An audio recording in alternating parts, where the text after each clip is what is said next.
Hi friends, வாழ்க வளமுடன். Today recipe வந்து ஆட்டுக்கால் சூப்பு. ஆக்சுவலாக இதை நான் ஃபஸ்ட் டைம் ட்ரை பண்ணால் ரொம்பவே நல்லா இருந்தது டேஸ்ட்டு.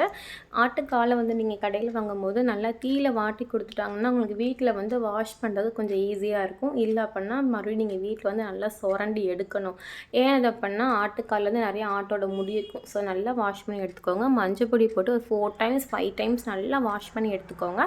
இதுக்கு என்னெல்லாம் வேணும் அப்படின்னா இஞ்சி வெள்ளப்பூண்டு நல்லா மைய அரைச்சி வச்சுக்கோங்க. சின்ன வெங்காயம் நிறைய யூஸ் பண்ணிக்கோங்க.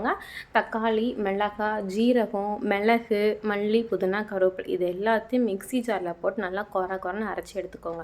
ரொம்ப மையாக அரைக்க வேண்டாம். சூப்புக்கு வந்து கொஞ்சம் கொர இருந்தால் இன்னும் டேஸ்ட்டு ரொம்ப நல்லாயிருக்கும். ஒரு குக்கரில் வந்து நம்ம வாஷ் பண்ணி வச்சுருக்க அந்த ஆட்டுக்காலையும் போட்டுட்டு 2 செம்பு தண்ணி, நம்ம அரைச்சி வச்சுருக்க அந்த பேஸ்ட் அது எல்லாத்தையும் போட்டுட்டு ஒரு நல்லெண்ணெய், தேங்காய் நம்மளுக்கு வந்து 2 ஸ்பூன் ஏதாவது ஒரு ஆயில் நல்லா ஊற்றிட்டா அதுக்கப்புறம் தக்காளி வந்து ஆப்ஷன் தான். ஏன்னா சில பேர் வந்து சூப் வந்து கொஞ்சம் இனிப்பாக இருக்குது, நல்லா காரமாக இருந்தால் தான் சூப் நல்லாயிருக்கும் அப்படிங்கிறவங்க தக்காளி வந்து போட மாட்டோம். அது வந்து ஆப்ஷன் தான்.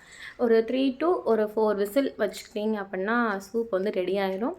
இது யாரெல்லாம் சாப்பிட்லாம் அப்படின்னா உடம்புல ஸ்ட்ரென்த்தே இல்லை, பிளட்டு கம்மியாக இருக்குது, அடிக்கடி நெஞ்சு சளி பிடிக்குது, மூச்சு திணறல் மாதிரி அடிக்கடி வருது, அந்த மாதிரி இருக்கவங்க எல்லாருமே இந்த சூப் வந்து வீக்லி 2 டைம்ஸ் எடுத்துக்கலாம். ரொம்பவே நல்லது. டயட்டில் இருக்கிறோம் அப்படிங்கிறவங்களும் இந்த சூப் வந்து வீக்லி 2 டைம்ஸ் எடுத்துக்கலாம். கன்சீவாக இருக்கிறவங்க குழந்தைங்களுக்கு வந்து ஸ்ட்ரென்த் வேணும், பிளட் கண்டென்ட் ரொம்ப கம்மியாக இருக்குது, பிளட் கொஞ்சம் இன்க்ரீஸ் ஆகணும் அப்படிங்கிறவங்களும் இந்த சூப் வீக்லி 2 டைம்ஸ் எடுத்துக்கலாம். லாஸ்ட் அண்ட் ஃபைனலாக இந்த சூப்பை நானே வச்சு நானே டேஸ்ட் பண்ணி பார்த்தேன். ரொம்ப யம்மியாக இருந்தது. இந்த சூப் உங்களுக்கு பிடிச்சிருந்தது அப்படின்னா வீடியோ லைக் பண்ணி ஷேர் பண்ணி சப்ஸ்கிரைப் பண்ணிக்கோங்க.